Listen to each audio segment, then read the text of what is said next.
This program is a collaboration of personal opinions and individual free thought.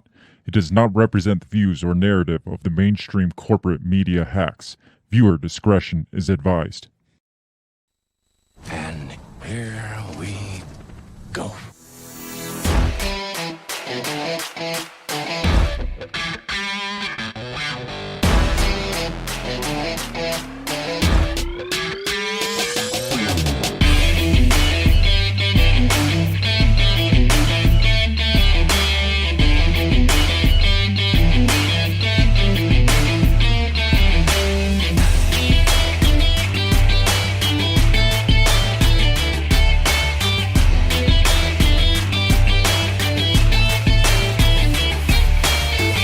Live from the bell tower, taking a stand for your rights, your liberties, and all the bullshit in between.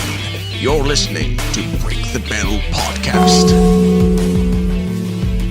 Ah, shit, ladies and gentlemen, we are live. This is the Break the Bell Podcast. It's Monday night, and I am without Bill, so I am joined by the illustrious Dan Smotz of the System Is Down podcast, which... he was like my last choice, but here he is. Hey, it's at least I wasn't not a choice. I was a choice. Yeah. Actually, there's a lot of people. There are probably more people out there in the world that you would not even want to come on your show. So I don't know. At least I'm here. That's fair. Now I kind of feel a little guilty because I kind of baited you into this whole show. I had to kill my intro music early because it's hard to control you and the intro music. So I'm kind of sad because the vibe just went away and died really fast. It's just like, we're here and dead. But I kind of baited you into the show because I was sitting here and I was like, I really should do a show about the Clinton body count because it's in the news, which...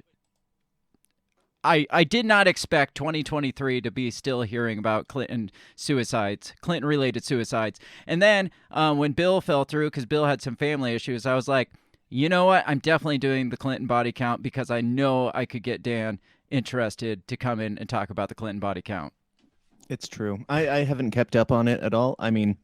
I'm not great with numbers, but I lost count like at least 2 years ago. And, it's in the 50s at least that are reported on, and the suicides are in the upper 40s that I know of. Wow. And it's like, and we'll get into all this shit. So either you're killing people or working for you is so goddamn miserable that everybody is just killing themselves. Well, I don't know which one is worse. Right. Exactly. Like, how shitty of a human being do you have to be to know that many people that have killed themselves? Now, either way, there's a common denominator here, and it's not looking good. We'll get into all the shit, all the new stuff that's going on, but from what I know about just humans in general, like I would probably predict that the majority of humans are connected to one, maybe two people, like closely, that have committed suicide You're not connected anymore. Well, no. At one point we're connected. Like you have some kind of direct connect to, or like not even direct connect, like maybe 3 or 4 people out connection with somebody who's committed suicide. I'd say that's reasonable to say 1, maybe 2 people that you know of that are in your life that have committed suicide. Now, imagine 47 in your life. Right. If you knew, even if... Not even friends, just 47 people that you know right. who have killed them. Well, just imagine like your sphere, like your social media sphere even. Like you're not actually connected to the whatever 20 people that you have following you on social media, but... Right. Or 1,000 people. I don't know how many people follow you on Twitter, but just imagine those people that you don't even know, and you found out like 50 of them committed suicide. Based. That would be... I'd be pretty proud of myself. Yeah. At that point, I'm the lowest common denominator, and I'm cool with it. All right, fair. Shannon says she was here, but she's leaving because she can't go to bed after listening to Clinton stories. I feel like I sleep better after listening to Clinton stories. Yeah, Sharon, just go to bed now and listen to us in bed talking about these stories. Yeah, put it on your ears and like subconsciously listen to it in your sleep. Then you're not listening to them before bed. There you go. Perfect. I like it. Loopholes. So, obviously, if you don't know already, we're going to be talking about a conspiracy theory that just won't go away. And in the show notes, I posted some conspiracy theories just don't die. But in this case, this one just keeps dying, like over and over and over again. So we're going to talk about the Clinton body count. We're going to talk about the 2 latest examples within the last week that have popped up of Clinton-related suicides. I mean, there you go. Like I said, 1 or 2 in your lifetime. They had 2 news stories just in the last week of suicides related to them in a week. It's right. It's and impressive. Hillary Clinton's not even like a prominent figure, like in any way. Really, like she comes out and gives a statement whenever Donald Trump does something, but Sure. that's about it. Well, that and she makes complains that he stole the election and stuff. But that makes me question: is Hillary making a comeback? Is she getting ready to run again? Is that gotta clear out some of those problem characters? Yeah. Start cleaning out your closets again because it's been a while since you've cleaned those skeletons out. I mean, Once people start dropping dead, Hillary's gearing up for a campaign. that's what I'm going with here. So we're gonna talk about those examples and then dig a little bit into the Clinton body count and the conspiracy theory, and just have fun with it, because that's what we do here, is have fun with other people's tragedies. And I haven't kept up on this, so you'll be enlightening me entirely, because like when I see these headlines and stuff, I'm like, is this from like now or a week ago or like 2 weeks ago or 3 weeks ago? Because they're so frequent that it's hard to keep up with. Sure. And we'll talk about all that. So before we do, we got to mention, check us out all over social medias. Check out this show first before you go check out Dan's show. This show you can find all over social media. I think they already are checking out this show. Well, check it out more all over the look social harder. medias. Get closer to your screens. If you are watching it and listening to it, like and subscribe and share the shit out of it, because that's how we get our names out there and get on more lists, and maybe eventually end up on the Clinton list. I mean, Is that how that works? That's my goal for this show, is to end up on the Clinton list. So how many likes and shares and subscribes does it take to get on the Clinton I think list? it takes 1,000, just 1,000. That's all. That's not bad. No, the bar's pretty low. But I'm nowhere near that. So like, They're very share, welcoming and inviting to anybody who wants to be on that list. Yes. So you can find us at our handle, which is at Break the Bell Pod, all over the social medias, or you can find links to that at breakthebellpod.com. You can also find links to our awesome merch store, where you can get incredible merch such as these, like the I Won't Those Eat are Your tiny Bug shirts. shirt. Those are tiny shirts. Like the I Won't Eat Your Bug shirt, the We Are Not Your Pawn shirt, and some logo merch, some cups, some all kinds of shit. So go to breakthebellpod.com, get access to that, and buy stuff and be awesome like we are awesome. So otherwise, check out Dan at the System Is Down podcast when you're not listening to this. Otherwise, I'm ready to just get right into this if you're ready. Oh, you get like 5 minutes of plugs, and I get, hey, check this out sometime. And all right, let's go. You get plug time. All right, go ahead and plug. But I'll give you plug time at the end. But I don't know how long you're going to stick around. So you might. I don't know how long anybody else is going to stick around either. You might as well give it. Systemisdown.tv or at TSIDpod on Twitter, and that's good enough for now. That's almost exactly what I said. Twitter's better, but you can find all the links at TSI or the systemisdown.tv. All right, I'm gonna get into this intro video, and then when we come back, we're gonna talk about the Clinton body count. We'll be right back. What did you say? You talking to me? What the heck are you talking about?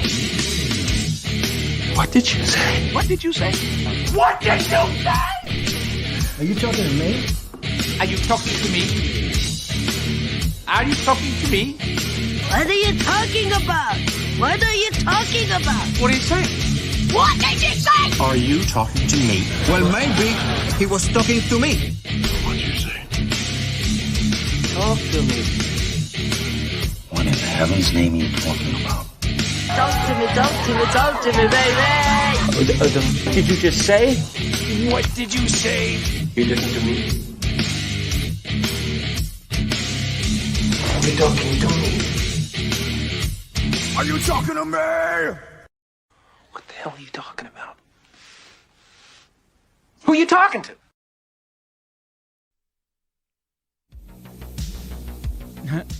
All right, the music just cut out. So, but we're back.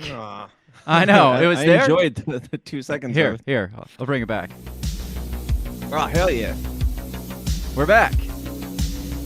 No, the music cut. I hit the button and it didn't work, so I hit it again and then like came on and turned back off. Nice. All right. Technology. Now it's going away.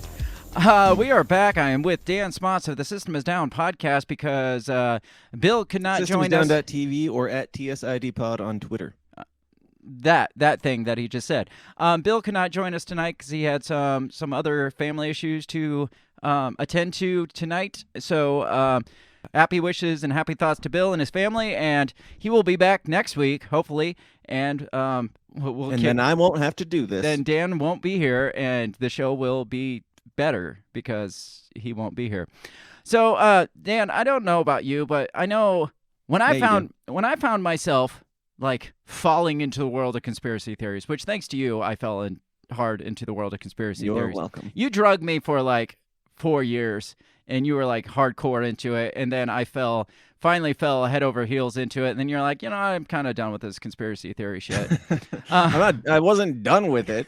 It's just that all the conspiracy theory shit became the things that were happening in life currently, which, I mean, that falls in the same category as this. Like, in my mind, I stopped digging into conspiracy theories because I'm not like digging as much back into the old stuff like the JFKs and the 9/11s and stuff as much anymore. I'm like, yeah, it's probably all bullshit. Now let's talk about it now. Well, that's kind of what I was starting to say was once you find yourself falling, at least once I found myself falling into the world of conspiracy theories, like it always kind of starts off with the basics, like JFK first, obviously. Everybody's... Right. I mean, I think the majority of the world now is a JFK conspiracy theorist, so that's not really saying much. And then once Epstein happens and nobody believes the official story, I think at this point, probably way fewer people are like believe the JFK narrative. I would think so. But then, so it goes like this order. It's like JFK assassination, then 9/11, like skepticism, and then you quickly find yourself in the Clinton body count. They're like kind of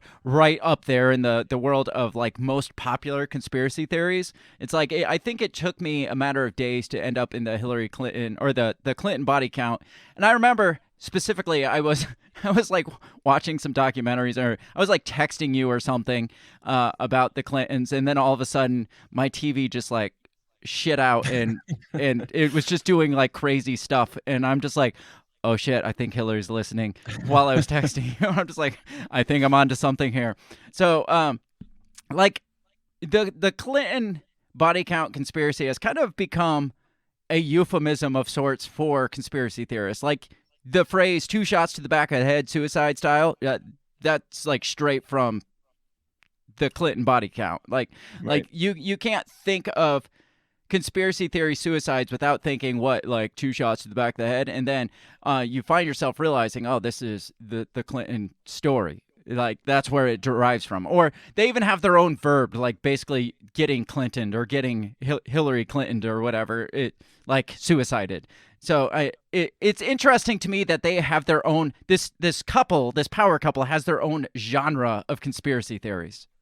Just the fact that there is a word in our common vernacular that is suicided tells you all you need to know. It's true. And really, if you know that word, you know that it probably stems to like wherever that word comes up, it probably has something to do with the Clintons. Because like, I don't know. I mean, like the CIA, sure, you could say the same thing, but like there's not any prominent figures in our modern day culture aside from the Clintons that the word suicided comes up in context with. Yeah, or just like you connect the dots in, as soon as you hear suicided, it's like that's instantly where your brain goes. Or if you hear the word Clintons, your brain goes to suicided. It's like they're synonymous to each other. I mean, that might just be our brains, but yes. I mean, other than the Jews, is there any specific group of people that has more conspiracy theories about it? CIA maybe, but like down to an individual level, like 2 individuals. There is literally, I don't think there's anybody that has. Who are the 2 Jews, Craig? I had to throw that out there because I knew it'd get your attention if you weren't awake yet. But I think even JFK has a lot of conspiracy surrounding it, but it's surrounding the one incident, the one story. It's all like one conspiracy theory. The Clintons have... Yeah, we don't even talk about anything that JFK did while he was in the White House. Except... The only thing anybody currently knows about JFK in like common land is that he died, and there's some mystery around his death. And maybe Marilyn Monroe. Fucking Marilyn Monroe. Those are like maybe true. the only two things you know. But like the Clintons, it's not just one thing. You've got like the body count, like we're going to talk about. You got Pizzagate. You got Epstein. You got the email server. You got that blowjob from Monica Lewinsky. Can you call that a conspiracy theory? It's funny that's what will that is the conspiracy or what, like the big thing that taints his reputation or whatever because he was impeached for it or whatever. But like, I mean, it's hard to think that wasn't all completely distraction when you, like. When now we live in now time and we know all the millions of other things that they're tied to, not even just conspiracy land, but like, like what was it? The Clinton Foundation, all their corruption and stuff, and all that shit. At least. And yeah, that's just their later years. Yeah. At the time of. And that's leaving out. I mean, we can dog on Bill Clinton for receiving a blowjob in the improper context, or we can talk about how he allegedly and seemingly very convincingly raped at least one, possibly more people, probably most likely more people. Likely more. The Epstein lists and all those things. Yeah, and I didn't even get to like the what's her name, Paula Jones and Juanita Broderick and God forbid the Monica Lewinsky with on top of countless other rape allegations, countless other but. Looking into like I read into some of these things before doing the show. I unlike you, I typically like pre-study. Real quick, and I shut up. Real quick, it's just weird to think about like that was a major scandal at the time, and the reason why it was a scandal wasn't because he was like a man using his abusive power over a woman. Like the real scandal was like this guy was an adulterer in the White House. Oh my God! Like we have a philanderous adulterer in the White House. We can't have that. Like so laughable to look at that back on that and judge it with now standards of like I don't know. They're clearly killing people. What I didn't realize though until like reading up on this shit is that first of all, CD says, "Hey, y'all," and she says, "My favorites." She left Dave, Casey, and Horton to be here with us. Awesome. Anyways, back to what we were saying. I was distracted by your alien and CD. Yeah, that was a gift from CD. At the time... It's full of demons, but that's a different story. I didn't realize how much stuff they were investigating into Clinton at the time the Monica Lewinsky stuff dropped. Because they were investigating the Whitewater shit. There was a thing called Travelgate they were investigating. They already had like 20 or 25 names on their hit list that they were looking into. One specifically that was heavily involved in the Whitewater scandal that just decided to kill himself. There was a lot of shit going on. And then the Lewinsky thing dropped. And that's all anybody has talked about ever since. Right. Well, it's the same as like with Trump, where it's like they're outraged about every single stupid little thing he does. So you're not like actually talking about, him letting Fauci keep his job or appointing John Bolton as his defense, whatever, secretary. Like terrible, terrible things that he did that we should absolutely be criticizing him for. But we're talking about, oh, he's orange today, or he squinted at the sun during an eclipse, or he shimmied down a slippery ramp, like the stupidest things that we act like is the end of the world, and so nobody even thinks about. It's almost like he was, controlled opposition the whole time. No, not Donald Trump. I mean, we can't bash on Hillary Clinton and not be full-fledged Trump supporters. I mean, it's not possible. That's the other thing that I've noticed looking into this whole body count shit and all the Clinton conspiracy theories is now over and over and over again, I see articles and I hear podcasters saying this was perpetuated by the Trump election. It was like kind of rebranded dead and old, out of date conspiracy theory that we should have let die, and Trump brought this back up. Me and you were talking about this shit before the election even happened. And then all of a sudden... I was begging Trump, hey, keep going. The lock her up shit, yeah, sure. Keep going with that, please. But there was never anything there. It was always just bluster. Like, the stuff that he talked about was so surface level, and I don't know. It was nothing. It was, and I get that Q did perpetuate some more of the Clinton stuff, especially with the emails and the Pizzagate and stuff. But Hey, when you're right, you're right. I don't feel like Trump is responsible for the Clinton conspiracy theories like revolving through the darkness of the internet. I just think. Well, at this point, pretending like Trump was responsible for Q at all is kind of stupid because it seems like he didn't give a crap about anything. Even after January 6th, like he didn't even come out and support the people that came out to support him. He didn't even try to do anything over the last, how many years? 2 years, 3 years? Yeah. Trump get them out of jail. And they're still sitting in solitary confinement because he just threw them under the bus. Yeah. Back to Clinton, so. All right. So just when you think that the conspiracy theories decide to settle down in a retirement home like Hillary Clinton, they pop back up with a vengeance. And that's why I think maybe Hillary's onto something right now. And I thought that actually 6 months ago when she came out with her podcast with Chelsea, or maybe Chelsea's planning a run for something, because I'm just like, why are these Chelsea people? Who? Clinton. Oh, Chelsea. Yeah. That show, is that what you're talking about? Yeah, they did like a TV show or something? Yeah, they did like a Beast Women or something. Yeah, I think they called it a podcast, but it was basically just the Hillary Chelsea shit show.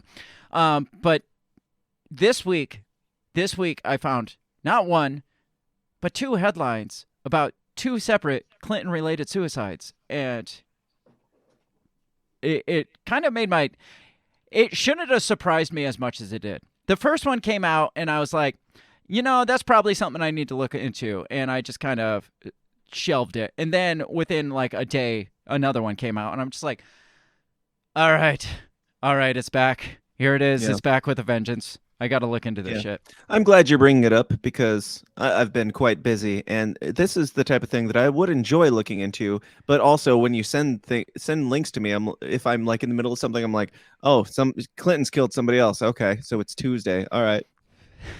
So you're like, I'm interested because the last one that I looked into was the guy who was like, Clinton had like liaison between them and Epstein. That's and he this guy. Drove. Oh. This guy, but it came up this week. It just popped in the headlines again this week. This happened back in May, though. It happened clear back in May, and I have a feeling it might have something to do with the fact that the Epstein list is supposed to be being revealed in the next week or so, so people are dredging the shit back up. But I find it just odd. Running the reruns, hoping that they're relevant again. I don't know if they're some new. Well, actually, I do know why it came out. It's because his family was not letting the police report come out because they didn't want the gory details and stuff like that of their husband's death to come out. And because that would traumatize them more than knowing the people knowing like how he died. Like, right.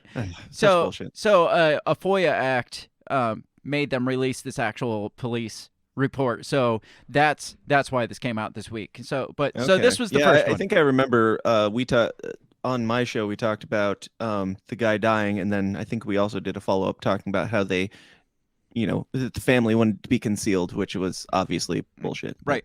So this is the story that popped up first this week that came across my desk.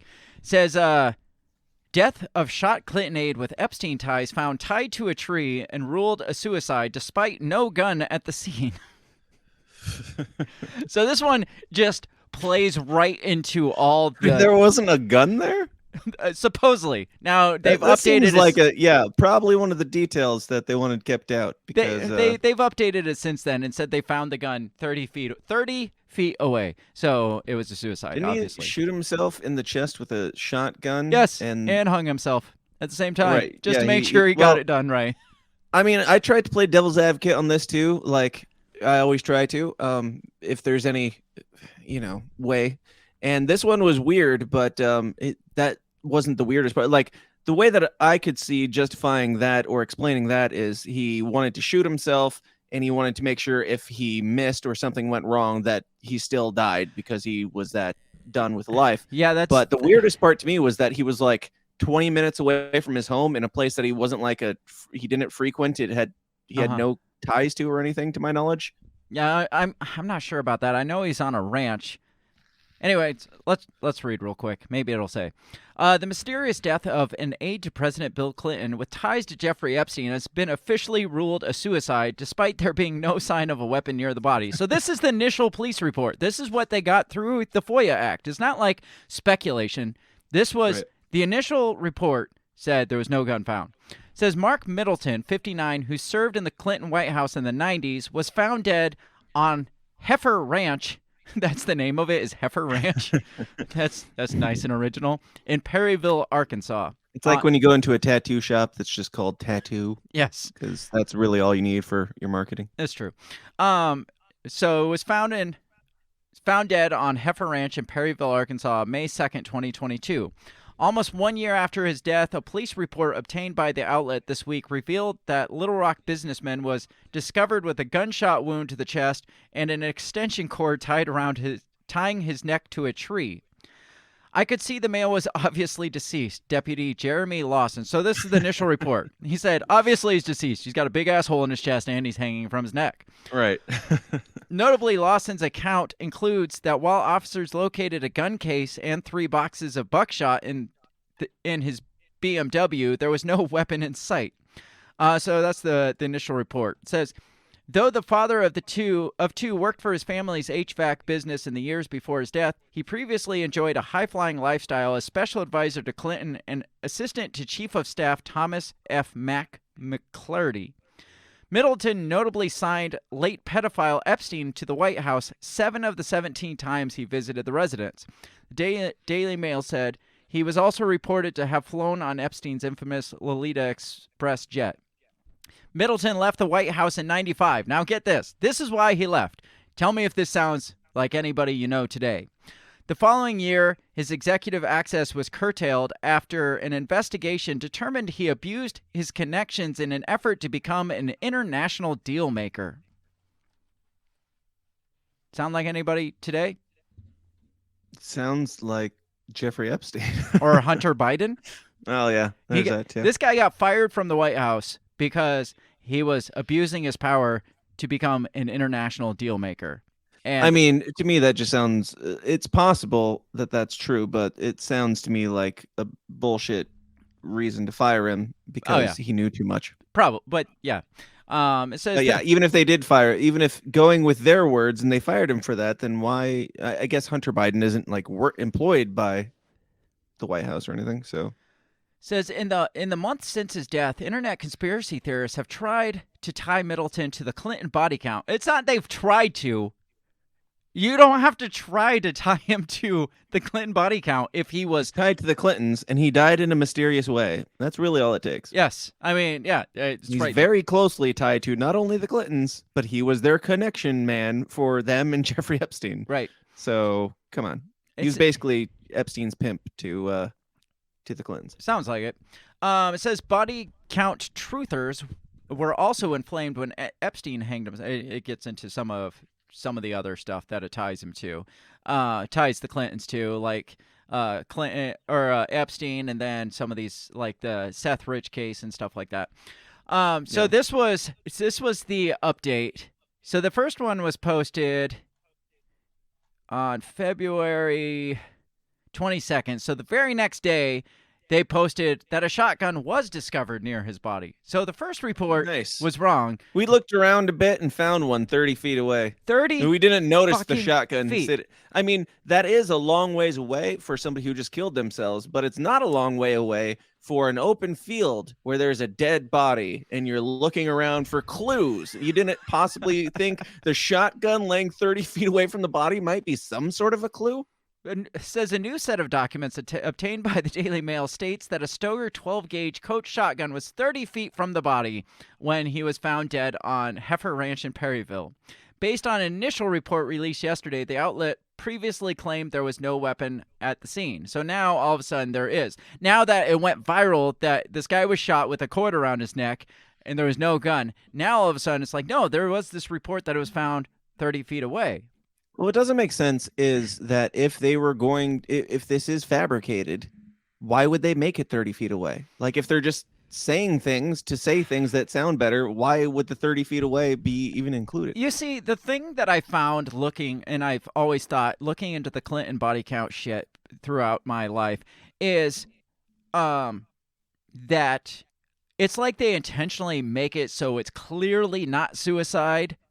Is how it appears to me. It's like they don't even try. They intentionally try to make it not look suicide so that when it comes out that it was suicide, it's so blatantly obvious in your face, and it's just like, I fucking got away with it. There's nothing you can do about it. Because that's the case with all these, like the whole 2 shots to the back of the head, suicide. I mean, that's not plausible. Yeah. So when like nobody. Did you need the 2, or was that a calling card, as Ole Damagard puts it? Like, sure. Do these people, put hints in there that they know they're going to get away with it, even if they came out and said, I killed him, they would still get away with it. Doesn't really fucking matter. But sure. If they're wanting maybe other people in their clique to, I don't know, is it their jigsaw cut out of the puzzle piece on the neck or something, to be like, hey, that's mine and I'm proud of it. CD says, can you overkill yourself? And says, stop gaslighting or use ricin next time. Somebody's been watching way too much Breaking Bad. Yes. Yep. That's the only reason anybody. That's the show that everybody learned about ricin. I was going to say, that's the only reason come in handy. anybody knows about ricin is because of Breaking Bad and how to cook meth. It goes on to say, it's believed that Mr. Middleton pulled the trigger on the firearm, causing it to discharge and strike him in the chest, and then he fell from the bench, causing the extension cord to become tight, cutting off his breathing. So he wanted to make sure he was good and dead, is what it sounds like. Yeah. It goes on to say... Now, also, like, if it is true, it's like, this one annoys the crap out of me now, because it's like, if you made it up, why'd you make it 30 feet away instead of 5 feet away or 10 feet away? Maybe it's possible that the kickback knocked it out of his hands and it flew away. But 30 feet? I could wrap my brain around, maybe somehow he flew back and threw it or something, and it was an involuntary response, muscle reflex or something that threw it. But again, how did you not notice the shotgun laying in the grass 30 feet away? Right. Like, one of these things has to, be false. Because maybe that first can't be both. Maybe that first officer just was like, nope, don't see it, and walked away, and then somebody else was like, maybe we should look for it, and made his own report. It does say that they believe, I can't find it right now, but they believe that the recoil from it flung it out of his hands to a distance of 30 feet. And I don't know about you, but that's like the distance of my house is probably about 30 feet. Is it? I don't know. It can't be much more. Yeah, I guess it would be. Something like that. It'd be a ways. 30 feet is farther away than 10 yards. My brain first went to. Yeah, that's 10 fucking yards. Yes. Okay. But you've shot a shotgun. I've shot a shotgun. Could you throw a shotgun 30 feet if you wanted to? I'm sure you could if you flung it, like if you whipped it and flung it like Frisbee style. Right. But man, that thing's got to have some serious kickback to the chest to fling 30 fucking... I don't think he was worried that much about kickback at that point. Maybe. Yeah, no kidding. Maybe, it doesn't really say the terrain of the land. Maybe if it was like on top of a hill, maybe it rolled, like bounced maybe down it had a ways. wheels on it. Yeah, maybe. I don't know. A lot of speculation here. Well, I think we're trying way too hard to prove that this could be possible. I mean, I autistically try to find what we could possibly be missing, because yes, it is crazy to think that public figure and former first lady and presidential candidate and this and that, it's absolutely absurd. The people who say it's crazy to think this, they are correct. Now explain to me how the shotgun gets 30 feet away, and also they don't notice it the first time going. And on top of that, usually when people commit suicide, they're not thinking real clearly. They're not thinking really like in a problem-solving matter. Right. Like usually it's more emotional driven than like analytically driven. Like I don't know too many people that have killed themselves and they're like, well, in case have a this backup happens, plan. yeah, in case I'm going to stand on a bench with a rope around my neck or an extension cord around my neck and then shoot myself in the chest so that when the kick happens, the bench falls over and then I drop down and choke. Like, that's really I mean, good on him for having the foresight. He's probably a Boy Scout. He came prepared. Sure, but usually if you have the emotional side and the analytical side don't really play hand in hand that well. Yeah. This time, apparently, they were just right on cue with each other. It's like both the left and right hemisphere of his brain were just in sync, and they were just determined to make this shit happen. Oh, yeah, he had the logical and the creative side in sync. Right? Like, how can we pull this off and, make it look sexy? I mean, it did. And maybe he was just like, I'm going to drive conspiracy theorists nuts with this suicide. Maybe that he's like, I've read all the stories. And I'm gonna. That's how I feel about John McAfee's death. Like, there's a part of me that thinks that John McAfee did actually kill himself. Most of me doesn't think that he did, but there's part of me that thinks that he did because he's like, hey, I'm going to spend the rest of my life in here. I would rather off myself. And I've said so many times that I never would. So now my legacy will live on forever and ever. And these conspiracy theorists will always remember me as a icon because I did not, wink, wink, kill myself. I mean, in a way, isn't it like immortalizing yourself? Isn't it kind of like Elvis is dead? Like, Elvis has never died, and he died, 40 years ago, and Kurt Cobain's never died, Tupac's never died. Like, all these people have immortalized themselves because of the weirdness surrounding their lives and their deaths. So, I mean, in a way, it's genius if you don't want to live, but you want to keep your... I mean, frankly, if John McAfee did kill himself as, like, his final major troll, I have infinitely more respect for him than him being suicided. All right. I mean, that's awesome. That's like dedication to the troll where you're like, I'm going to I spent my life just trolling the hell out of the system. And these people, these scumbags that have been making my life hell my entire life, my followers will never let them live this down if I killed myself. Yes. It's awesome. I will live forever. So that was, like I said, the 22nd. Or the 23rd, was it the 22nd? The 22nd was the first report. The 23rd was the second report. So the next day they came out and like, no, there actually was a gun. It was just thrown 30 feet away. Then on the 24th, a new report comes out and says another former Clinton associate is dead of apparent suicide. So within 3 days, we have not even whispers, screaming of Clinton related suicides within 3 days. And that's when it gets weird to me because it's like almost like they were building up to this one by bringing up... We gotta get rid of that one and give the people what they're demanding with the FOIA and all that shit. Because this one's coming down the pike. Right. It's just like this is almost a year old story. They drudge it back up for 2 days and then all of a sudden one or the last one? The last one, yeah. It happened back in May, almost a year ago, and they're like, we got to spend 2 days talking about this, leading up to this next one. Hey, I need to refill before we get into this next one because it's more interesting to me because I'm not familiar at all. All right, fair enough. Go. You do what you got to do. I'll be right back. Well, Dan just his professionalism shows here. He just cuts out mid show instead of waiting till the break, which is in like 10 minutes. So where do y'all stand on this freaking Clinton body count stuff? Because most of it's shit that I heard of. Most of it's stuff that I've dug into briefly. The fridge is close. You don't got to bitch about me, though. The whole 30 seconds that I'm gone. Jeez. God.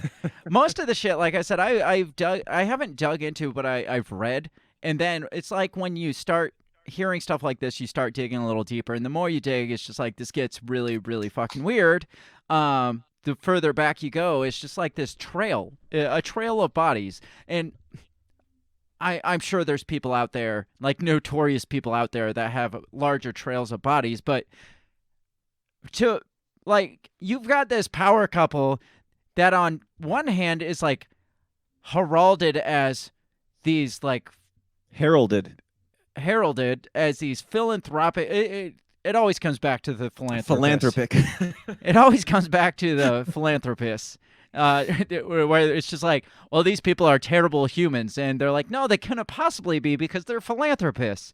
And Right. I did a whole show about like Bill Gates and a couple of the other was gonna say. philanthropists, and talked about how it's just Jeffrey Epstein was an amazing philanthropist. right. I hear. It's just a fucking front for how shitty of a person they are. It's just Yeah, like the Bill Gates thing we've talked about before, and I'm sure you talked about it then. Oh, yeah. Like he was a scumbag, and everybody hated him because he was a corporate greedy fat cat, like bigwig. Mhm. And then he just decided to rebrand and hand out vaccines sure. and stuff like that. Well, now he's just doing it for the good of the people. It's a tale as old as like corporatism, because like that's how Rockefeller rebranded. He was like one of the robber barons, quote unquote, Right. and then all of a sudden now he's heralded as one of the most, like, the biggest philanthropists of his day. So I mean, to me, when I hear that somebody's a philanthropist anymore, it's just like that person's a fucking criminal. So you're telling me you're a pedophile? Basically, yes. I'm not saying all philanthropists are pedophiles, but all pedophiles are philanthropists. That's true. So this one And came. don't misconstrue that either. I'm not saying I'm saying philanthropists in quotes at the end of that last one. Obviously. I'm just gonna move on before I get in trouble. So this came out on the 24th. So the next day, it says another former Clinton associate dead of apparent suicide. Apparently, and these aren't like, and it would be one thing if it was just like, well, this guy bumped into Bill Clinton along the way, or we brushed shoulders, we happened to work at an event together. It would be different. But it's always like longtime friend of Bill Clinton, Best friend. Yes. Or you should feel sad because another one of Bill Clinton's best friends is dead. So again, it's hard to not go down the rabbit hole here, because some of the connections people make with conspiracy theories are so stretching. You don't have to stretch to make the connections here.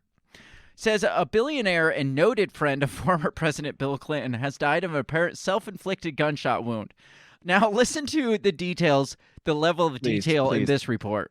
Please, this is the moment I've been waiting for this whole time. What's the new? Just after 11 a.m. on Thursday, emergency responders were called to the office of Lee Equity Partners on Fifth Avenue in New York City. There they found the company founder and chairman, Thomas H. Lee, lying on his side in his office's bathroom. He had a gunshot, so this is 11 a.m. He had a gunshot wound to his head and a handgun by his side. Unfortunately, medical teams could not revive him, and he was pronounced dead at the scene. He was 78. I mean, how many more years does this guy have to stretch this out for? Like you one? mean two? like why would he kill himself at 78? Yeah. Who commits suicide when they're almost dead anyway? Pretty much, yes. Says, all right, so here's the funny stuff. It says, police claimed the pistol found near the body was registered to Lee, and the license for the gun was located in his office. So they want to make it clear, point out very factually, that this was definitely indeed his gun. Who takes finding the passports from 9/11? Yes. Who brings?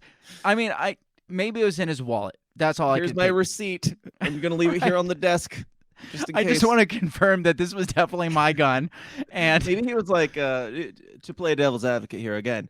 Maybe you've seen that episode of The Office where Dwight hires like the hitman for Oscar for Angela, and it's like the nerdy friend of Dwight, and she asks, they're like meeting in the car, and she's like, well, do you have a gun? He's like, yeah, check this out. He pulls out a receipt and shows it to her. And she's like, what is this? He's like, that's for the gun. That's how you know.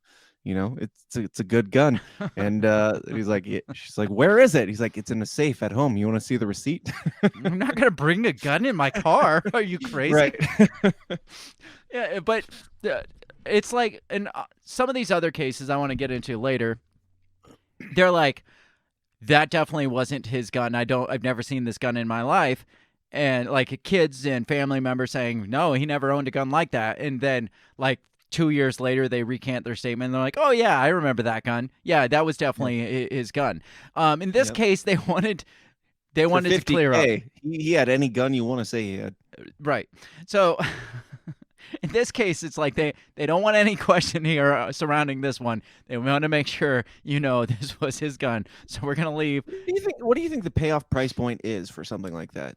To go to a family member and say, "Hey, tell them he had a gun." For me, I mean, I'm a cheap whore.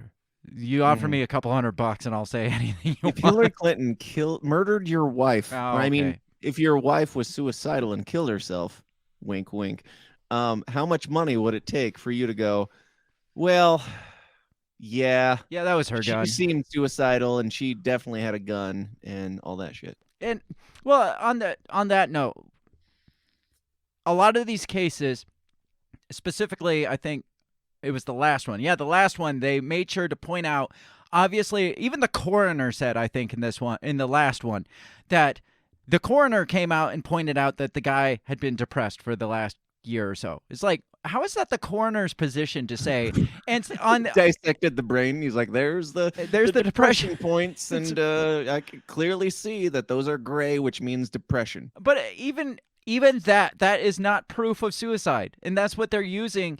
Like the family's like, oh yeah, he's been depressed. It's like, but that's not proof that he killed himself at all. Especially when you're in such a high rank position where you are dealing with these high profile people that don't want any of their shit to get out. He's 78. This isn't his first rodeo for handling tough information. Well, I'm just like, imagine this. Let's talk about the Clinton aide or any of the Clinton aides that have just mysteriously offed themselves. Imagine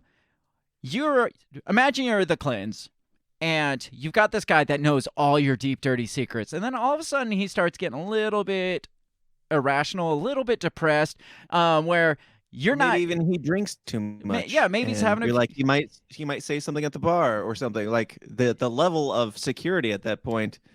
Yeah. I mean, I've watched enough movies to know that once people start going down the road, they become a liability real quick, and they end up with 2 bullets to the back of the head. I've seen enough shows to know. Breaking Bad. I was going to say Breaking Bad is one of them. It's a classic example. It's just like it's a tough call to make for some. I doubt it's as tough for the Clintons. No. So the fact that they're depressed doesn't mean that they killed themselves. It could lend more credence to the fact that they needed to go bye-bye. Right. Yeah. They could, it would be very taxing and very depressing to hold on to this information for your entire life. And you would be depressed even if you plan to take it to your grave. And then, the fact that you know it, though, probably it's pretty stressful and depressing knowing that if the information that's in your brain ever comes out of your brain, you're going to be killed anyway. So, that's probably pretty taxing. And knowing that, that I gotta wonder, the people who work in these positions with the Clintons, do they know about the Clinton? I mean, they know about the Clinton body count, right? I mean, they have to. Are they that's got to put you on edge at least a little bit, even if you're like, oh, I like these people, I trust these people. But I'm reading on Reddit about the 45 people. Jeez. It's like, good Lord. Is any of this? I want to go ask them if this is true, but if it is true, then that would be my last mistake. Right. It's like you wandered into, I don't know, a snake pit, and now you've become part of them, and you can stay as part of them or die. If you stay, you might die. If you leave, you will die. It's like being in a fucking gang, or the mafia, or so. It's literally like the mafia with fancy ties and shit. Because it's like once you're in, even if you didn't mean to get in as deep as you did, you're now in and you're not getting out. Well, if you do get out, it's in a body bag. Once you cross the knowledge line, once you have the knowledge of good and evil, you cannot go back. Once you exit the Matrix. Right. Yes, there is no going back. It says Lee is perhaps best known for developing a business strategy known as leveraged buyout. In a leveraged buyout, a company borrows against assets of a company in order to buy that same company. So he sounds like a major dick, is what he sounds like. I mean, just the phrase leveraged buyout, without even thinking too hard about it, what it means, it sounds like it's probably corruption. But he was a philanthropist, too. He says, I've been lucky to make some money. I'm more than happy to give some of it back. He donated $22 million to Harvard University in 1996. It says, like many financiers and Harvard alums, Lee was well connected. He even shared a long-time friendship with former President Bill Clinton and his wife Hillary. After Hillary, I mean, is giving money to a college really giving back? Yeah. Like, what is it going towards? Does it say?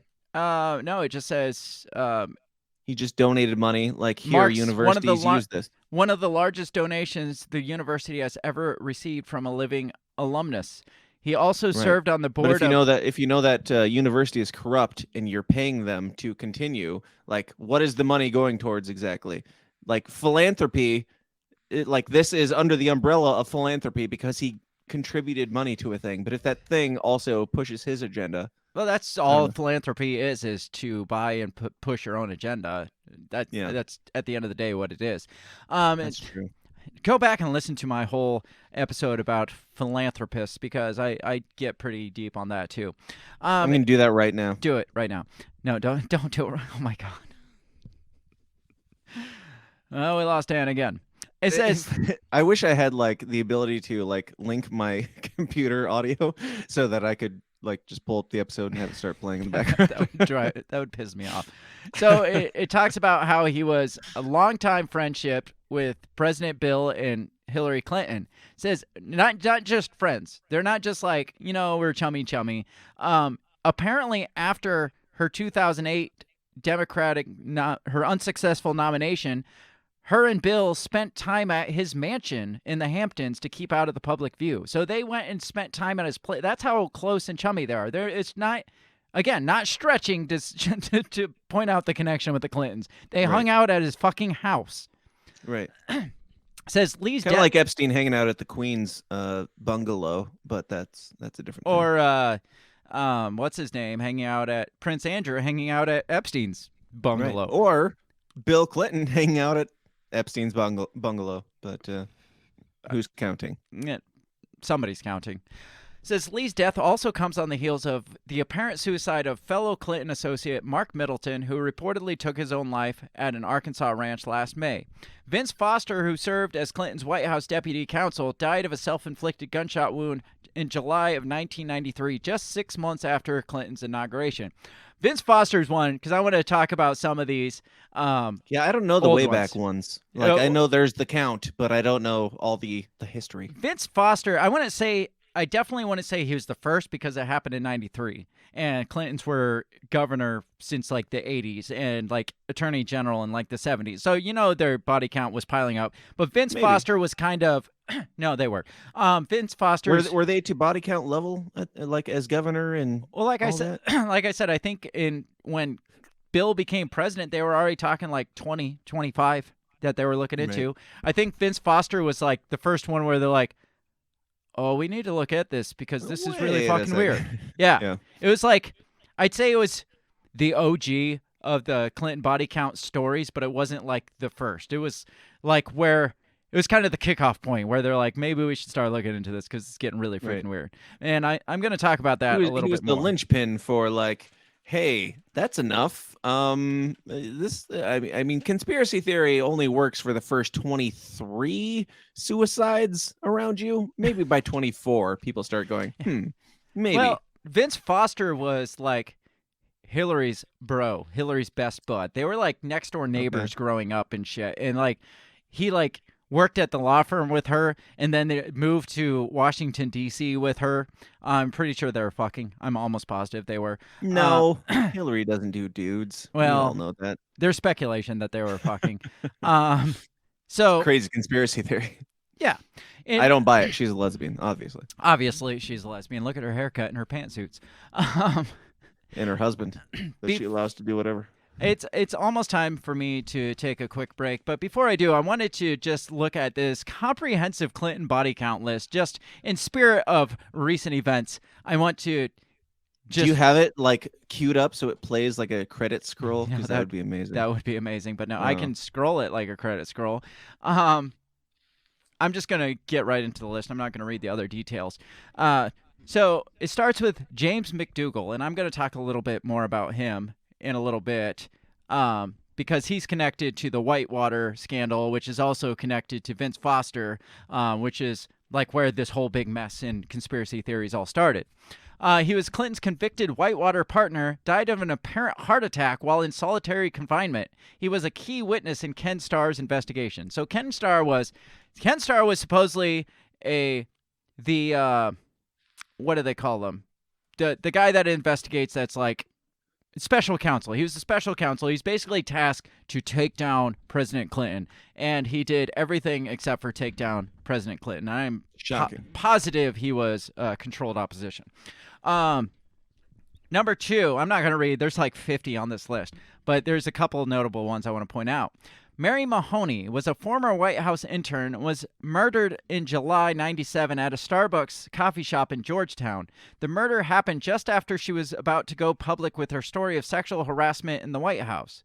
So this one is weird to me because they say she was killed because she was about to say that she was sexually harassed by Bill Clinton. Now, the official... Harassed? That's child's play. Right. The official story is that she was robbed at gunpoint and the guy shot her. She was a manager at the Starbucks. So she went from interning at the White House to a Starbucks manager. So that's the level of downgrade she took. Mm-hmm. But apparently there was a robbery and she got shot. So my question, though, is if she was really killed because of allegations of sexual harassment, why wasn't like Juanita Broderick or Monica Lewinsky or the Paula Jones, why weren't they all offed? Was that too public? It's true. Like, why are they still alive when they revealed so much more and nothing has happened to them?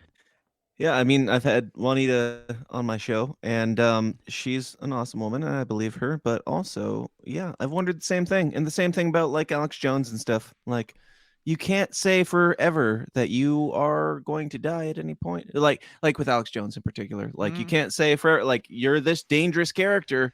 It's like, and they can, like, the CIA can do whatever they want, but you're still alive. Yeah, I know that they're dragging him to ruin right now, but yeah, it is strange that Juanita Broderick, maybe enough time passed before she went in public with it or whatever, that she was too much of a public figure. But then maybe I think that she talked about it before she put out her book, and so maybe, I don't know, she just gained too much of a following before then. I don't know. That's what, maybe this became too public of a story for her to just like go the way. Or maybe of they the just Clintons. thought that it was far, like that was back when he was like governor or running for governor, even like it was a long time before. So they might just be like, yeah, who cares? And it was, nobody's gonna care about that. It was long before the #MeToo movement, so they're probably just like, yeah, if we start killing everybody who claims that Bill Clinton raped them, it's gonna start looking real suspicious. Well, then they are just like, okay, we got to start killing everybody. Vince Foster, that's the one I was talking about. It says former White House counselor and colleague of Hillary Clinton at Little Rock's Rose law firm, so the same law firm she worked at.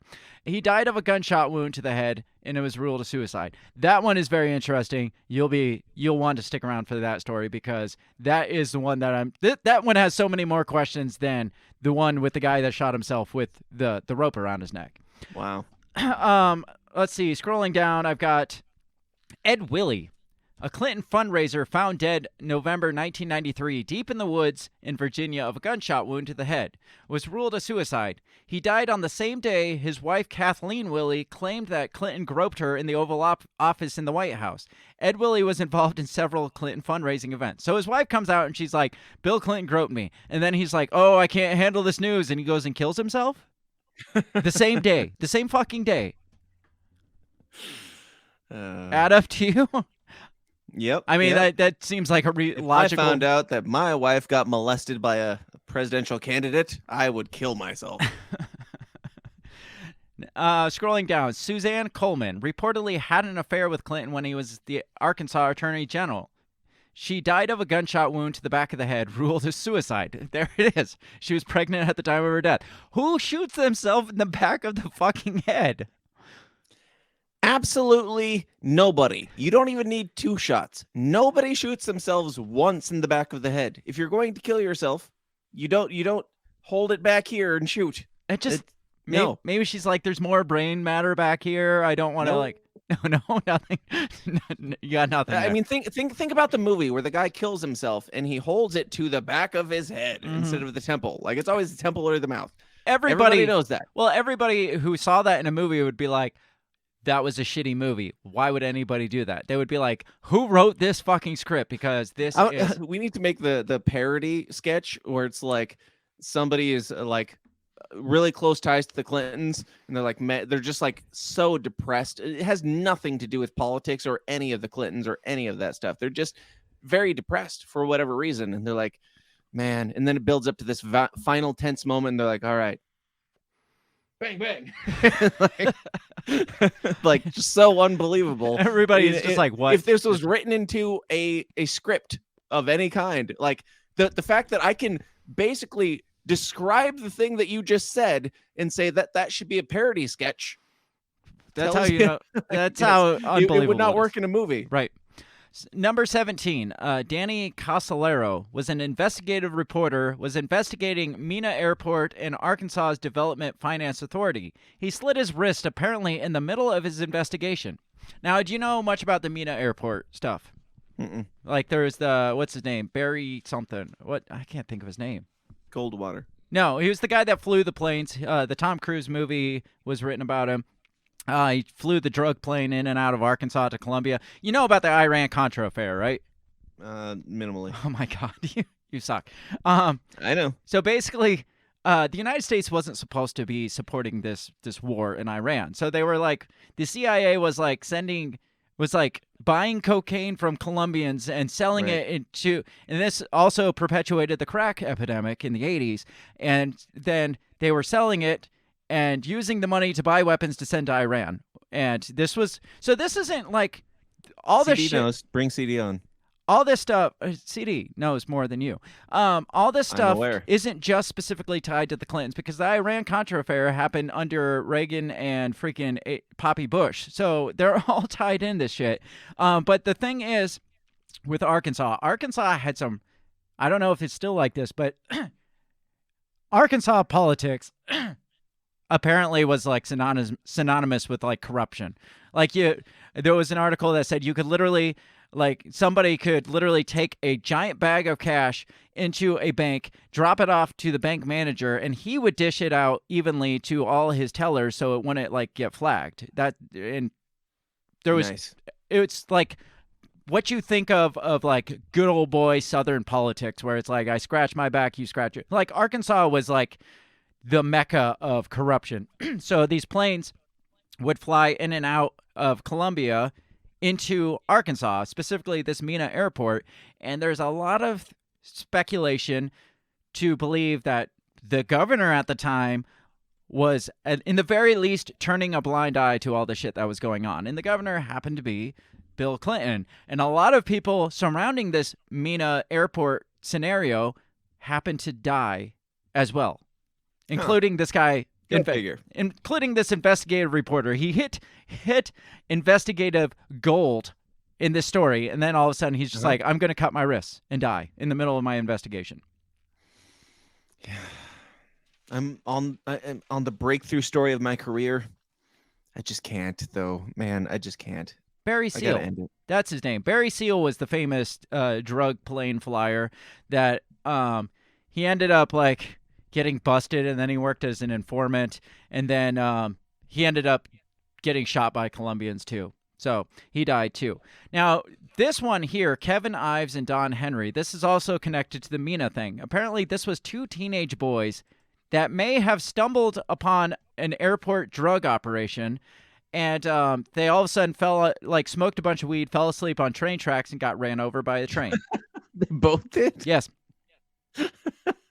Now, a second autopsy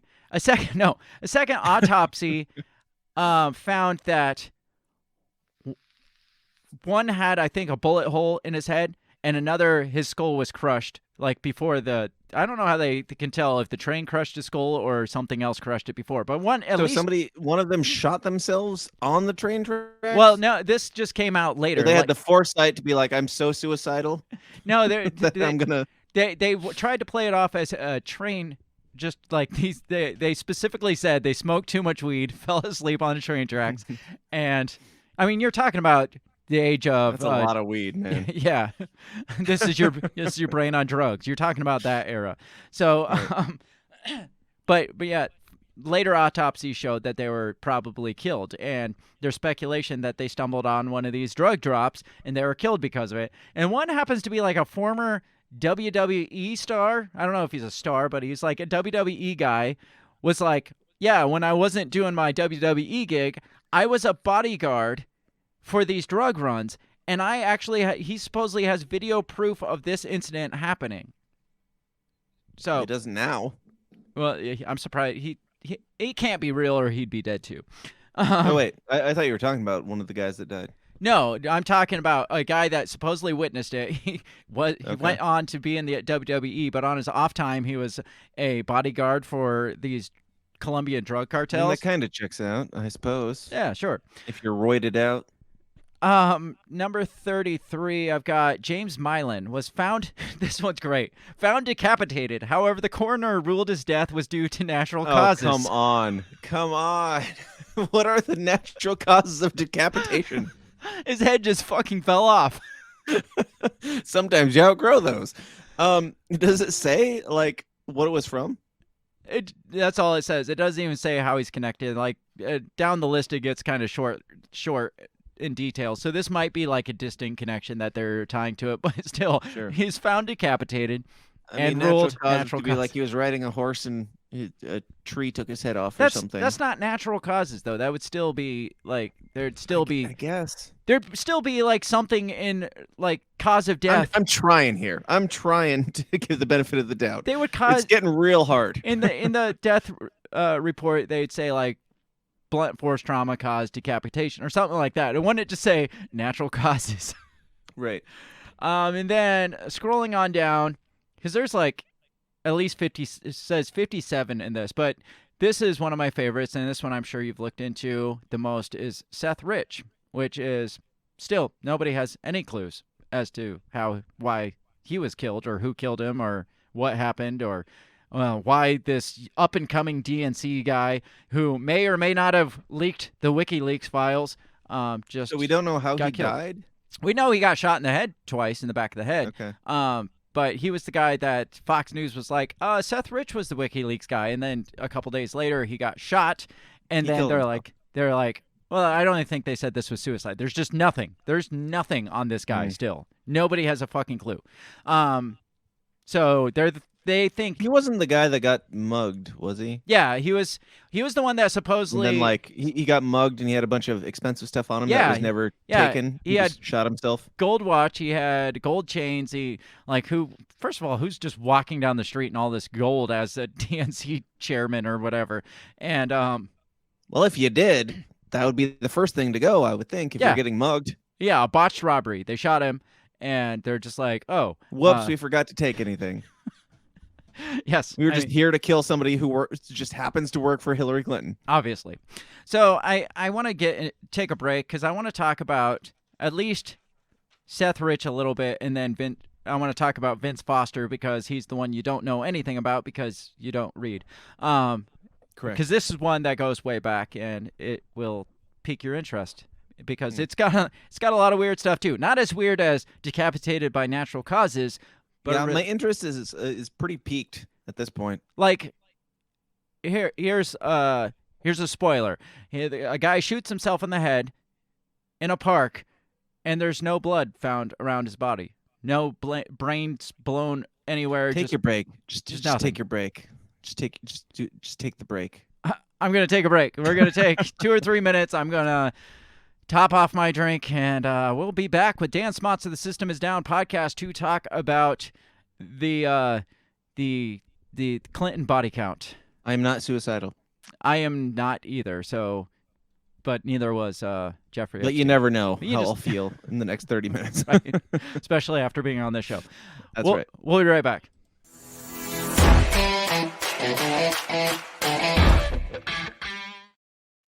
Have you ever thought that maybe voting, maybe all this politics constantly surrounding you is not the way to achieve freedom in your life? Hi, I'm Remso W. Martinez, and I ask myself the same question.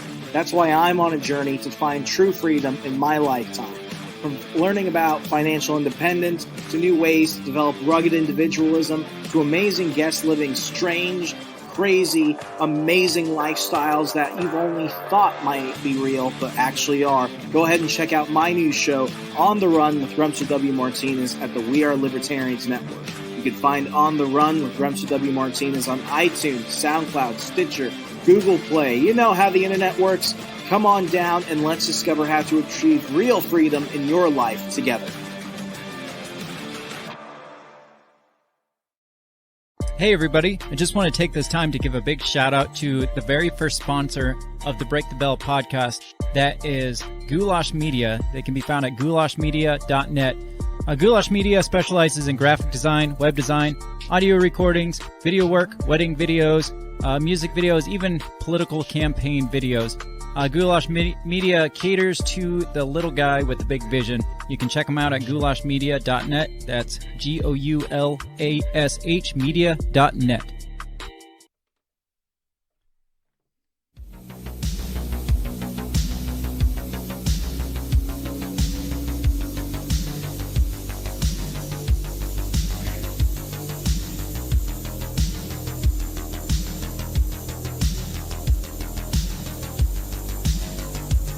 And we're back. I am with Dan Smotz of the System is Down podcast talking about the Clinton body count, because it's the only way I could get Dan to come on is if I'm talking about something that he's interested in and apparently knows well, that's true, yeah. Apparently knows literally nothing about. For a conspiracy theorist, you literally know nothing. You know that? I know. CD says, because I told you you don't read up on this shit. She said, it's not that Dan doesn't read, it's Dan can't read. So now post my comment. And then Dan said, CD is correct. I wish I knew what she said. It's fair. That's fair. So what do you think of these latest? Also, I just want to point out that StreamYard needs to get their shit together, because I should not have the ability, the very tempting ability that every time you go on a break, I can unmute myself. And it is very hard every time to not unmute myself. There's got to be a setting in there to prevent you from doing that I just haven't found yet. Because I always forget about that until I come back and I'm just like, oh, I don't know what he said while I was gone. I think one time. It's very possible. One time, I think you guys were carrying on a conversation just while I was gone. Well, yeah, I think at that point we thought it muted automatically. Yes, we didn't notice. No. But yeah, that's the flaw of that. But Dan, what do you think so far of these? I think the Hillary Clintons the two latest kill people. Well, the Hillary Clintons or both Clintons? Mostly Hillary. I was going to say Bill Clinton. Do you think Bill is part of this, or do you think Bill is just off partying? And I think Bill just wants to put his thing in things, and he keeps doing that. And she's like, "Fine, you can do that. I'm going to be over here making some progress in the world." And her progress just happens to be, killing people for her own political gain. I mean, Bill Clinton isn't trying to get back in the ring. He was already like 8 times in the White House or 8 years in the White House and was a governor and all these things. I think it was like 12 years as a governor and like a couple of years as an attorney general. So, I mean, he's done his time. He's been at the top at every level up to the top.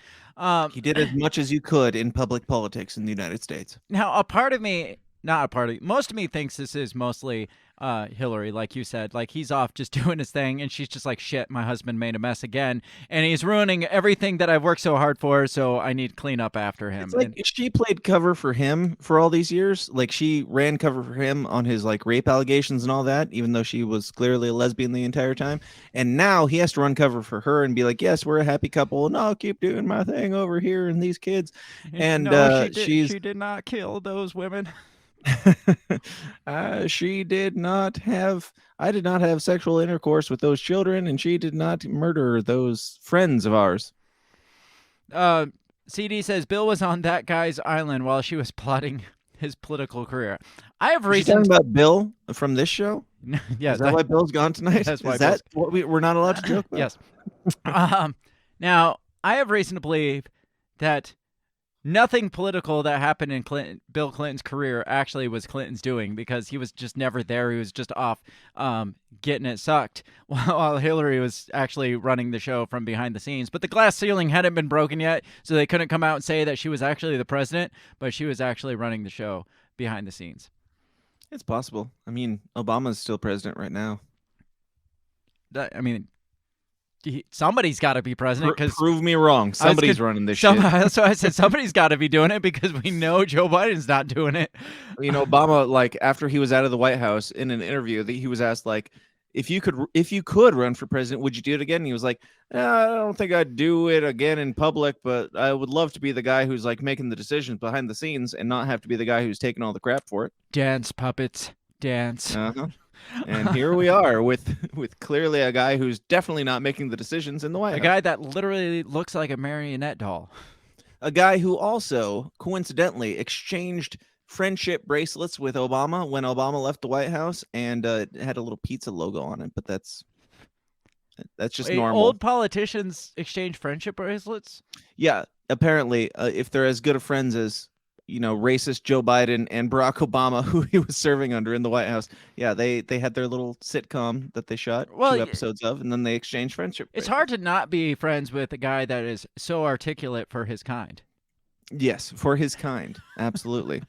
He's one of the clean ones, according to Joe Biden. Good God. Now, way off topic. We got to get back here.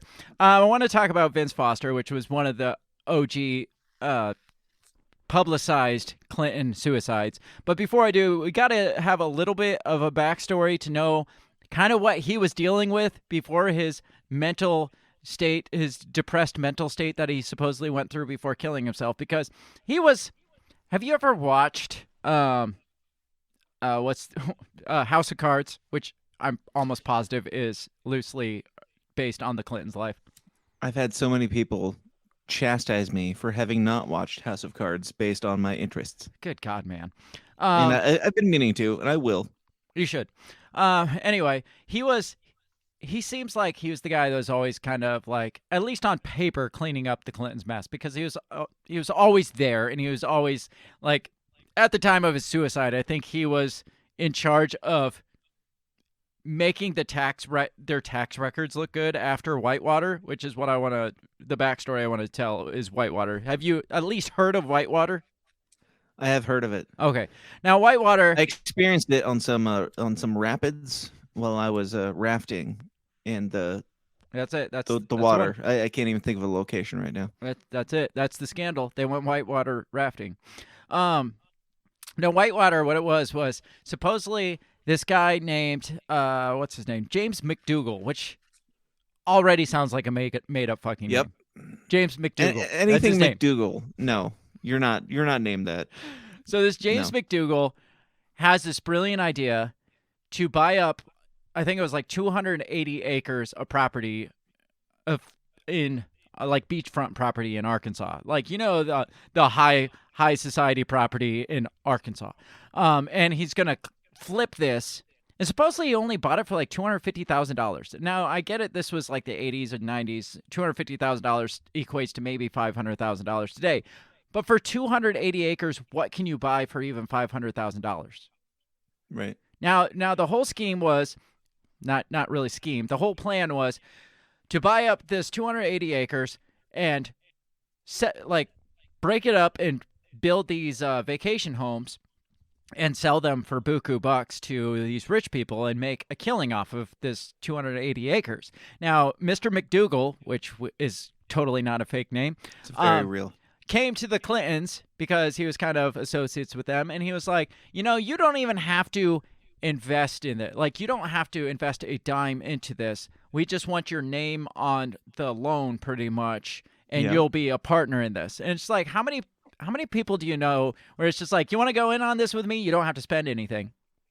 And it's not shady. I mean, there's all. the Hunter Biden scenarios where he's like, hey, just get involved with this. It'll have my dad's name on it. Now you got to realize he was already like governor at the time. He's already in politics at the time. So having his name on it was probably co-signing on this loan as the governor of Arkansas was probably a pretty big fucking deal. So it's the same thing. Like if you read the Laptop from Hell, a lot of the negotiations, according to that book, seem to be like Hunter just using his dad's name for what, like his dad doesn't really care. He's like begging his dad, meet up with this guy, meet up with this guy, meet up with this guy, because he knows that just he can utilize that authority figure power of the name of Joe Biden to do the thing. So yeah, Bill Clinton doesn't have to have anything to do with this stuff. Right. He just has to like take the check and put his name on it. Now, on top of that, this McDougal guy apparently formed his own bank to kind of fund all his ventures. But he needed to get money from another bank to fund his business ventures. He had all kinds of business ventures. This is very long story short, so you got to really dig into Whitewater because it goes pretty deep.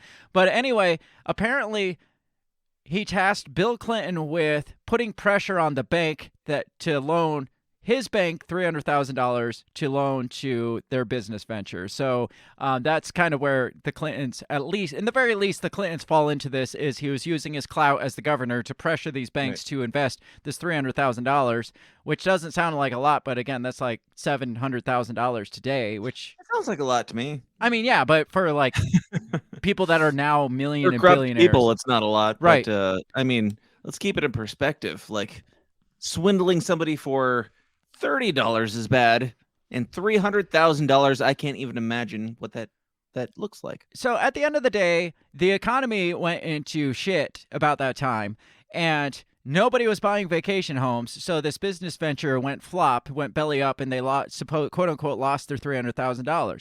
Now, how much do you bet that $300,000 never was intended to go there, and they just laundered $300,000 and just made money from nowhere and pocketed it and tried to walk away with it? I'm all in on that bet. All 100%, all my chips. Now, yes. These guys, the Clintons specifically, are people that they touch something and it turns to gold. Apparently, Hillary, when he first took office, she's like, we don't make a lot of money in public office, so I need to find ways to, kind of subsidize our finances. So she started investing in cattle, what do they call it? Cattle futures, whatever the fuck that means. She invested $1,000, and within the first year, she turned that into $100,000. College scholarships for young cows. For yes. young cattle. Yes.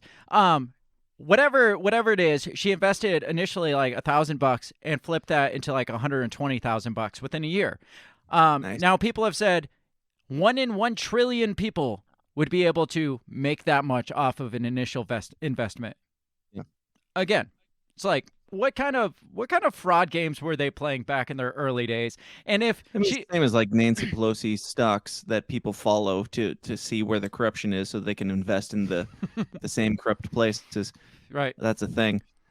Like, how do these people, like these public servants who make, I don't know, $50,000 a year on their annual salary, end up being these like multimillionaires? And they don't have any influence on where the markets go by any stretch or anything or any regulations or anything. But so like I said, they seem to be people that they strike gold whatever they touch. So to invest in such a poor decision like this Whitewater thing that just went belly up and they all lost like $300,000 in taxpayer money, it seems like there's more likely just a scandal or money laundering. And it's not more likely. It's like 99.999% likely. Now they went and really investigated hard in this whole thing, especially more so with this McDougal and his bank and defraud, because he went on to defraud a bunch of other stuff after Whitewater. And so everybody connected to Whitewater ended up in jail except for the Clintons, who obviously knew nothing about it and had nothing to do with it. So they're scot-free. And at this point, he's now President Clinton, is when all this stuff kind of went down. And I think Kenneth Starr even was digging into that. Kenneth Starr was into all the Clinton affairs and somehow was never connected them to anything. But this McDougal guy, apparently in prison, decided to flip. Because at first he's like, no, the Clintons had nothing to do with it, and no, they didn't pressure this other bank guy. This is all on me. And then once he went to prison, he decided to write a book and also supposedly, I think, testify to a grand jury that no, the Clintons are full of shit, and they did do this. But he suddenly died of a heart attack in prison before cross-examination. So None of it Bummer. is admissible in court because there was no cross-examination. Bummer for him, not for Hillary Clinton. Yeah, and even the article from 1994 was like, this takes a lot of the pressure off the Clintons legally. Huh. It's like, and he had a history of was he vaccinated? He had a history of heart disease and like clogged arteries and shit. So, I mean, obviously it was a heart attack conveniently right at that moment. So I mean, nothing to see there. It's possible. It's possible. So that's this McDougal guy. He's dead. One of their early on business partners. That brings me to this Vince Foster, which is the crazy story, because Vince Foster was kind of their paperwork, kind of like their accountant. He was responsible for making their tax papers look on the up and up after Whitewater. So look clean and still make money? Yeah, basically, yeah. So I got this article about who was Vince Foster. This is dated in 2021, so it must have came back up in people's minds after a while. I don't know why. Yeah. Says Vince Foster was an American attorney from Hope, Arkansas. He served as deputy White House counsel during the first 6 months of the Clinton administration. Now, another thing you got to know about Arkansas politics is it's total, like, more cronyism than the majority of American politics, which is saying a lot. Like there was one called Travelgate, which is where when the Clintons took office, there's this section of government that's responsible for like booking flights and all this shit for the president, and they were like, oh, these people are misusing money, let's fire them all. And then they brought in all their own people from Arkansas because they fired all these people. So it's all cronyism and nepotism at its best. So this Vince Foster was one of them that just happened to be a good friend, good lawyer friend, and they brought him to the White House with them. Says he served as deputy White House counsel during the first 6 months of the Clinton administration. Foster worked under the White House counsel Bernard W. Nussbaum. He was a childhood friend of Bill Clinton and White House Chief of Staff Mac McClarty. While studying at Vanderbilt University, he served as part of the Arkansas National Guard during Vietnam. I don't care about that shit.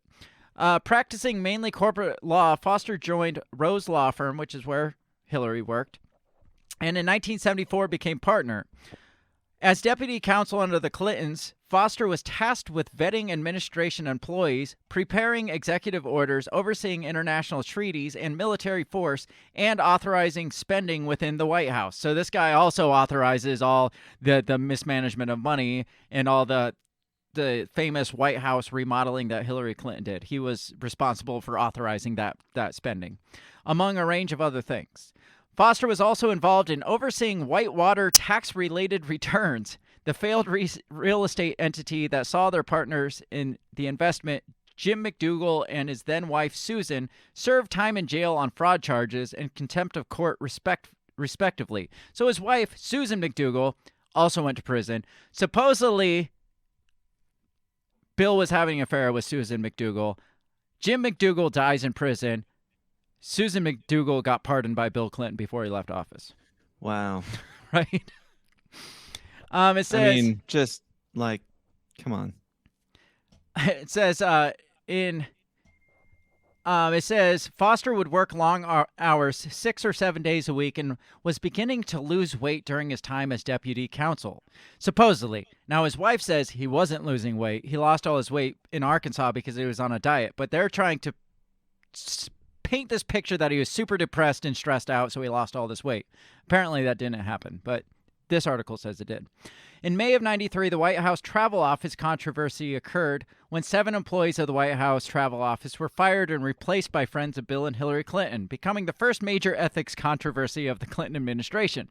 Many of the employees were eventually reinstated in other jobs in the White House, and Clinton associates were removed from the travel roles, but Foster found himself at the center of several critical Wall Street Journal articles. Foster continued to struggle with criticism, weight loss, insomnia, and depression leading up to his death. What happened to Vince Foster? Since his death, 5 official investigations have been carried out, looking into the cause of Foster's death. All 5 investigations have returned the verdict of suicide. Yeah, right. Foster's death is often known as part of whitewater, a term used to cover controversies during Bill Clinton's administration. So this does it actually get into how he killed himself? It doesn't. So I'm just going to tell you. So this guy is their cover man. This guy is their approve shitty funding man. And he all of a sudden gets depressed because by his own words, he said to his wife, he's like, I can't handle the stresses of D.C. I want to move back to Arkansas. Well, apparently either his depression got a hold of him before he could move back to Arkansas, or the Clintons got a hold of him before he could move back to Arkansas. So the story goes like this. This guy gets depressed, goes out into a park, walks down this dirt path, and sits down, I think, on a bench and shoots himself and dies, obviously. I mean, that's the most believable story just in that aspect. That's the most believable suicide story that I've heard so far. The guy just, he was going through some shit. He sits down. He's like, done.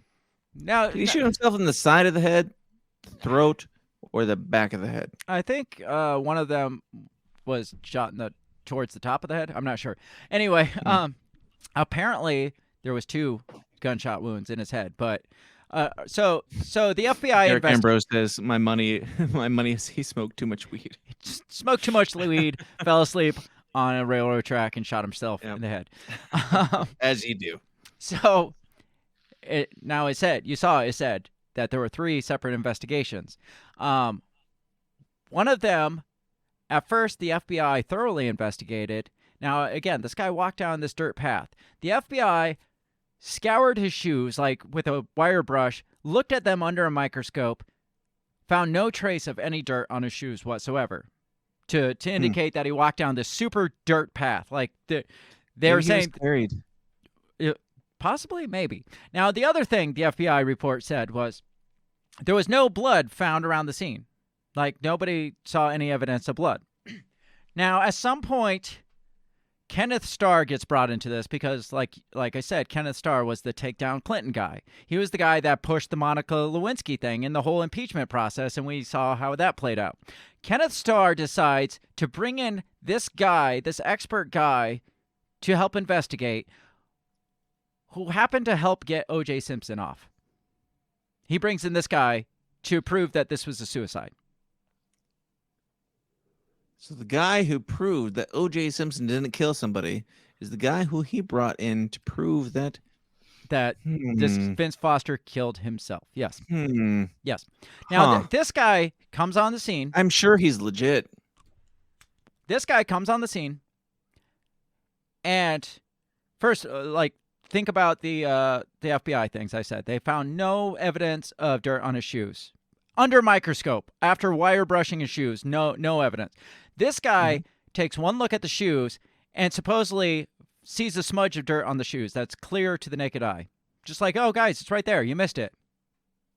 The FBI looked at this under a microscope. They missed this smudge of dirt on his shoe. He's like, it's right there. Problem solved. Case solved. Number 2, he looks at a Polaroid photo of the crime scene and is like, look, there's blood splatter right there on that leaf. Everything goes out the window. So the question again, though, is like, if this was a suicided, if he was murdered and it was a cover up and a fake story, why would it come out that there's no blood, no dirt, none of that? Well,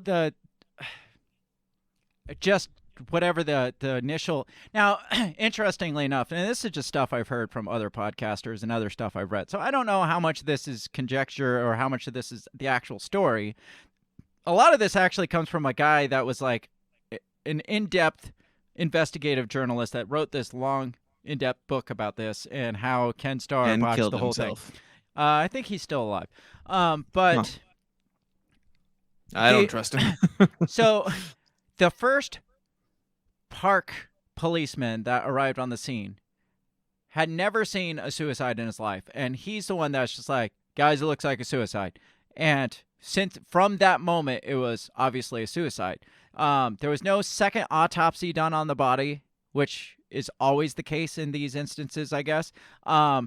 Most of the investigation was left the initial investigation was left to the park police, not the FBI to start with, and it was just the whole thing was park police are forensics agents, right.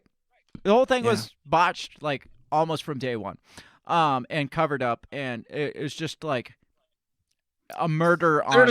There doesn't even have to be a payoff at that point. You can just be like, hey guys, we don't have time to get there. You take care of this. Like, we're not going to send anybody. Like, you do it. And then they're like, looks like a suicide. I have no idea. There's never been anybody murdered in this park. Like, right now, there's never been any suicides in this park. I don't know. Other things I read said there was in fact 2 gunshot wounds, but that guy that said he found the dirt on the shoe and he found the blood splatter in the Polaroid said the other exit wound hole spot was just a blood splatter spot that they saw. It wasn't actually a hole. So obviously that negates that.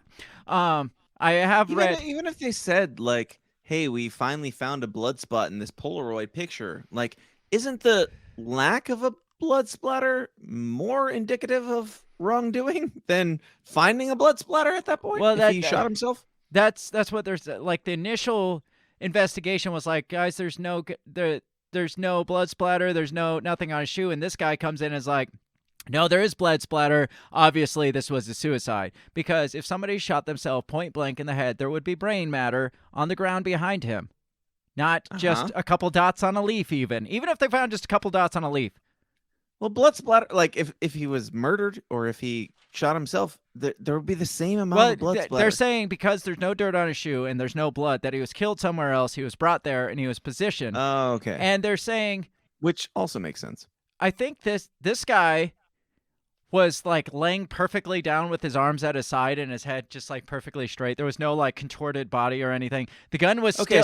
So the conspiracy theorists think that what my initial response was, he was murdered and brought there, and that's why there's no blood. Okay, yes, I see. Yes, that's it. And then he was positioned so perfectly, and the gun was in his hand, which, as we know, guns tend to fly 30 feet when you shoot yourself. So how is this gun still in his hand? And this was the guy he had a black revolver in his hand, and his family for like 2 years was like, he only had a silver revolver. He never saw him with a black revolver ever. Gave this statement multiple times, and then all of a sudden, this comes up again a couple of years later, and they're like, "Oh yeah, I forgot. His grandpa gave him this old antique black revolver. We forgot that slipped our mind, and we just remembered. Whoops." And so yeah, and apparently the Kenneth Starr investigation took 3 fucking years to conclude, to say this guy killed himself. 3 years and like millions of dollars. On top of that, he's been buried for at least 2.5 years. On top of that, at that point, White House officials were allowed to go in and separate personal and business documents from his whereabouts, and supposedly removed documents during the investigation. And like this one specific, I think, Whitewater document that they were looking for like 2 years, nobody had a clue where it was. It just fucking disappeared. Then all of a sudden it appeared at the White House, and it had Hillary Clinton's fingerprints all over it. Yeah. Nothing there, though. I mean, Kenneth Starr found no evidence that it was anything other than a suicide, obviously. And this was the guy who was dead set on taking down the Clintons. Mm-hmm. So checks out. Yeah. I mean, I personally get to a point where I'm like, it's not a suicide, so who cares? Like, it's so flagrantly obvious. Like in all these new ones coming out, it's so obvious. Like when you send me stuff, I'm just like, yeah, Clintons are killing people. Like even Scott Horton, who's like a fucking genius. Mm-hmm. I had a long conversation with him about conspiracy stuff, and he used to be in the conspiracy land. Now he's more in just the anti-war land, because conspiracy people get a little crazy sometimes. And I vividly remember him saying, he's like, I don't remember who he said somebody told him this when he was in like InfoWars land and stuff. They were like, it doesn't need to be a conspiracy. It just needs to be politics, because politicians are fucking murderers. It's true. And like, it is true. And there's a part of me, like the part of me that plays both sides. I'm like, yeah, but so that still makes it a conspiracy. But like set that aside, yes, like none of this surprises me at all. It's just, yeah, it's what they do. It's their thing. And that's pretty much what House of Cards is like the cutthroat level that the levels and extremes people take to get to that level of power. It's like you don't just like expect the people to do it for you and just live a good life and people will vote for you. No, I mean you gotta clean. First of all, you gotta be cutthroat to even head down that course, and then you gotta clean up the skeletons that happened in your cutthroat days or your existing cutthroat days. You gotta or clean all the conspiracies that were made around, like building up to your cutthroat days, like like giving benefit of the doubt. Like if you get into politics, you're gonna get slandered from start to finish. Doesn't matter. Like you gotta clean up the skeletons all the way along, and then you gotta cutthroat to keep going, and then you gotta clean up those skeletons. Right. So yeah, that's the name of the game. Derek Ambrose says, depends on the bullet's caliber. 22 will enter the skull and just roll around in there. Now, the thing is, I'm pretty sure this was a 38 revolver, which is not a 22 by any stretch. So I'm not good at math, but that doesn't that 38 is bigger than 22. Right. Okay, yeah. A 22 is like a little tiny, almost BB size, and yes, it will. But this was not a 22. It was a 38, I'm pretty sure, which I think would blow your brains out. Now, we're pushing time. We got about probably 15 minutes left. I did want to get into the Seth. I got to get going, actually. I texted you, but you probably didn't see it. I didn't see it because I'm talking. I wanted to talk a little bit about Seth Rich, but I guess you got to go. Apparently you don't know much. I assumed you know more about Seth Rich than you lead on to. I do. I know more now, certainly. And this has been enlightening. Like, again, it's like, I don't know, like, just there's the cynical part of my brain just accepts that this is reality now. Right. And like that has something to do with my being tainted and jaded over the years. Like even when, like you bringing up at the beginning of the episode, how I got you into conspiracy theories, I barely even remember that because like it's kind of just glossed away because at some point digging into this stuff, you're just like, oh yeah, we're kind of fucked. Like everything's fucked, and all of this stuff is made up and whatever. So like even like the digging into conspiracy theory stuff, I'm like, I don't know. Do you even have to? Right. Like Scott Horton's right. Like it's just reality now, and but it's getting even the good thing. The silver lining is that we're getting to a point where it seems like more and more people are finally starting to realize that you're not like the conspiracy theory idea that was created by the CIA to like the phrase conspiracy theory was created to make us all sound crazy. It's like, yeah, but what happens when Alex Jones is proven right over and over and over again? What happens when COVID today or yesterday, they came out and said, yeah, it probably came from a lab. Like the thing that we just chastised you for 3 years about how you're a crazy conspiracy theorist about. It's like, okay, like I'm black pilled and white pilled at the same time because yes, they hate us and they have all the power, but at the same time, the more they show their hand, the more this stuff is just like, yeah, they kill people. They killed a lot of us during COVID, and like they locked elderly COVID patients in nursing homes and expected that to go well, even though they knew by their own science that wouldn't work out. Like there's so many things that it's just like my brain can't handle it all, and I'm just like, yep. So it's just true. I'll just go and wrap it up because I don't feel like continuing this after you. Don't let me ruin your party. No, that's fine. We talked a little bit about Seth Rich. I think most people are familiar more of Seth Rich than some of this older stuff. There was also the one that I wanted to bring up was the guy that exposed the tarmac meeting with Loretta Lynch and Bill Clinton during the whole email scandal, that whole trial, and that guy just ended up killing himself like 2 years ago. So I mean, the stuff just doesn't end. Like it's like every other year there's another Clinton related suicide. In some years, like in the case of the Seth Rich one, there was like 5 killings in 6 weeks related to the Clintons. The only question left is like, what do you fuckers need to like believe that this stuff is real? Right. So I guess my question is like, like how many coincidences in one person's life do you have to have before, like you were saying, before people are just like, oh, this is a real thing, and not just like, well, these people have a lot of. You got to realize the amount of connections these people have. So when you think about the number, it's not pales in comparison to the amount of people the Clintons bump elbows with. So obviously there's going to be a lot of odd deaths surrounding it. Yeah, but these people are like, a lot of the ones we talked about are direct connections, like longtime friends, like stayed at their house or was on their campaign trail or knew a lot, like way too much for somebody that would just decide I'm going to quit. Again, it's like the fucking mafia. It's like, you know too much. You don't quit the Clintons. You don't quit the like the high level politics. You're going out one way, and once that's you're in a body. in. When you're out, you're quite literally out. Yes. My question is, do these people ever face any sort of retribution? Is there any like Trump was saying, like lock her up, or they're going to end up in Guantanamo Bay and all this shit? Does anything like that happen? Do these people ever get exposed, or does this shit game just keep playing out the way it plays out?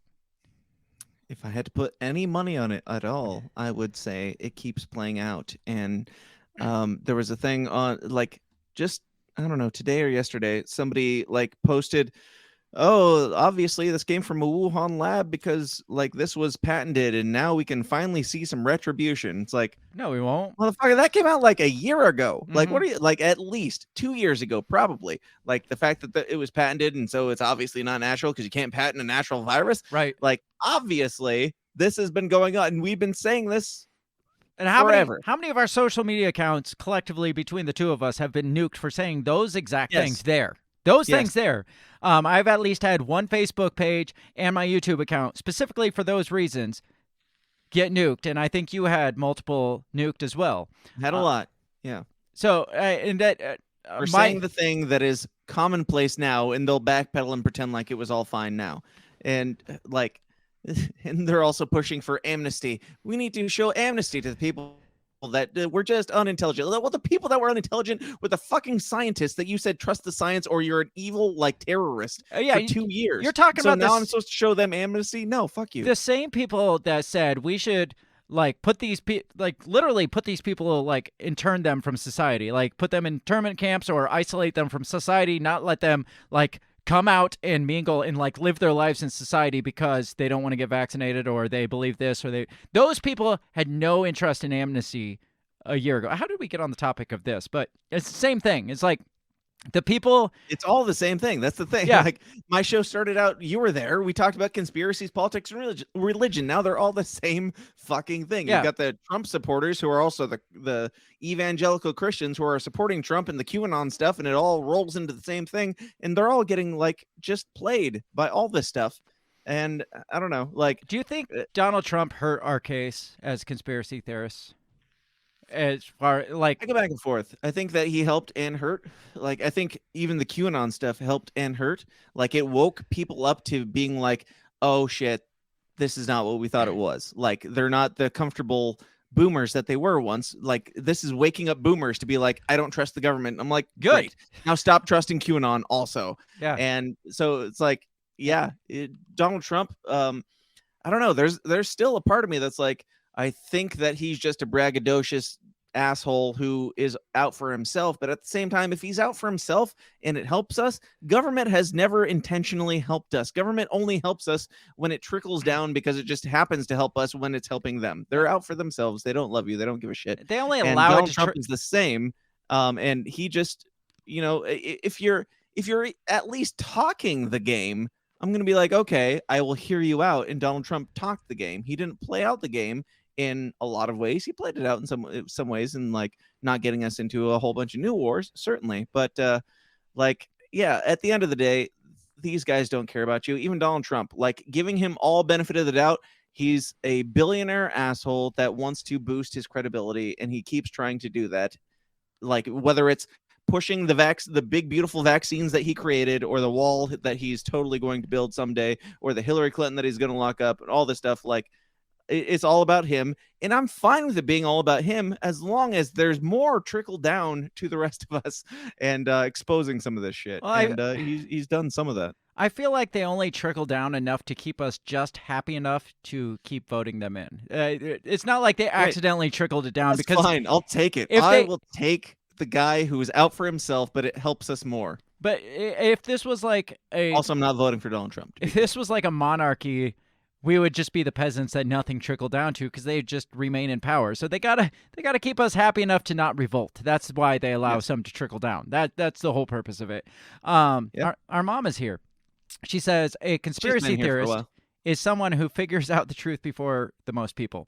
And then prophets. They were called prophets back in the day. Now, the problem is, like, we had these, like, epitome moments where we're, like, digging into the shit, and we're just like, have you heard this? Have you seen this? And then when we get to this point now where the truth is actually, people are like, did you know that? It's like we're just banging our head on the wall at this point, just like, yes, I know that.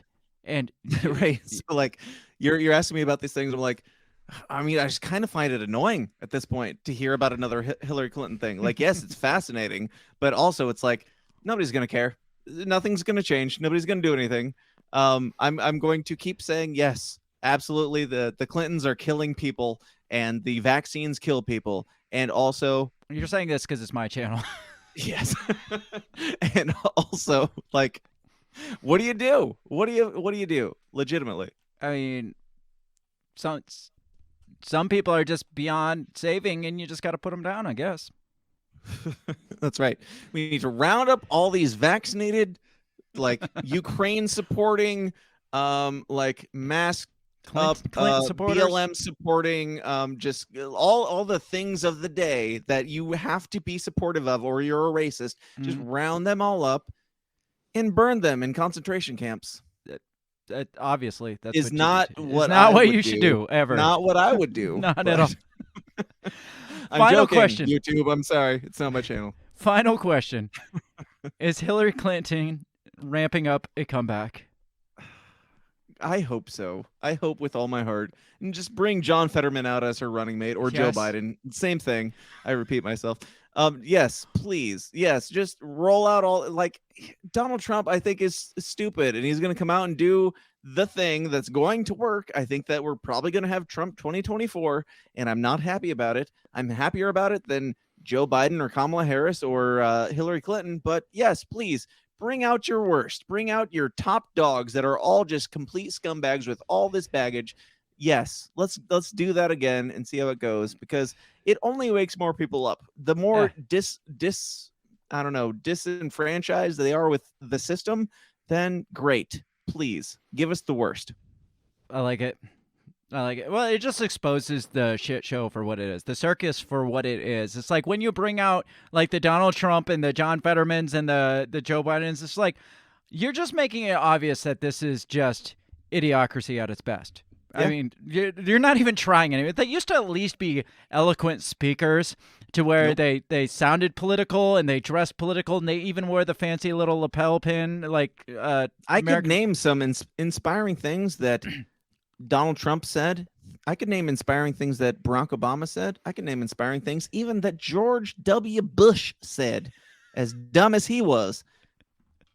What has Joe Biden said that wasn't said already in his campaign speeches leading up to his presidency? Right. That was written like by nothing somebody. Inspiring other than these MAGA these MAGA right-wing whatevers. Like, they need to be rounded up. Come on, man.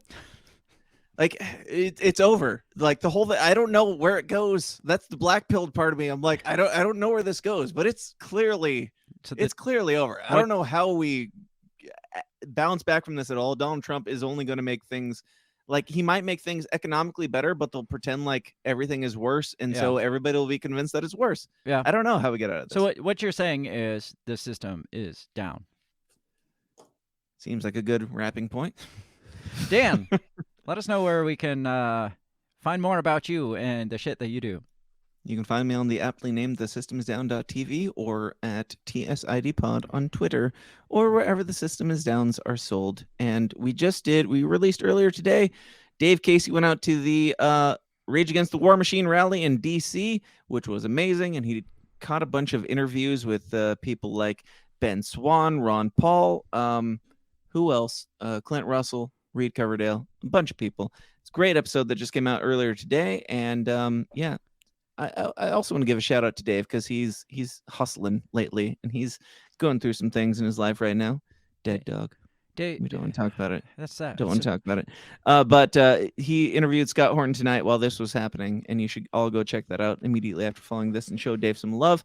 And he will be back on my show on Wednesday to talk about. Also, Brian Nichols is joining me on Wednesday show at 2 p.m. Central Time to talk about all the things that are going on in the world today. Sure, that's a lot of things. A lot of things you got. I was still shorter than earplugs at the beginning. Gotcha. Let us know what you think about all this Clinton body count stuff. Have you dug into it at all? If you haven't, I mean, it's an interesting bedtime story. Definitely go read it. Sharon, Shannon, whatever you call yourself these days, you missed out on a good one. Let us know what you think. Check us out all over the social medias. You can find us at Break the Bell Pod or at breakthebellpod.com and find all the stuff that we do. We have are we doing the morning show tomorrow? 2 Scoops tomorrow. Is that happening? I don't know. We'll talk. All right. Tentatively, we may be doing the 2 Scoops morning show tomorrow, which is me and my brother Dan Smotz of the System is Down podcast. If you haven't met him, heard of him. You've heard of him? You should check out the show then. So tentatively tomorrow at 7 a.m. we will be doing that, possibly if we feel like it. So stand by because that could happen. If not tomorrow, then Thursday. It won't it's always happen be Thursday. One or the other, probably. It won't be Thursday because I'm out of town Thursday. So possibly tomorrow or not at all. So we'll let you know. Whenever we feel like it, and we hold firmly to that belief of whenever we feel like it. Yes. I mean, that is the one standard that we live by on both of our shows is that when we feel like it, little segue or segment of the 2 Scoop show. Otherwise, nothing else. Don't hold us to anything else. Just hold us to that. Like I said, check us out all over social media. Check out Dan and the shit that he does and all the crazy stuff he's involved with. Like, share, subscribe for both of us so we can be famous and end up on the Clintons list. And get on the damn it. I said beat me. Shit. Oh, okay. Yes. This has been fun. Dan, thanks for coming on again. It's been a while. It's been since Christmas, so it's always a pleasure. And this has been 2 Scoops. This has not been 2 Scoops, but this has been a show. Where am I? I don't know.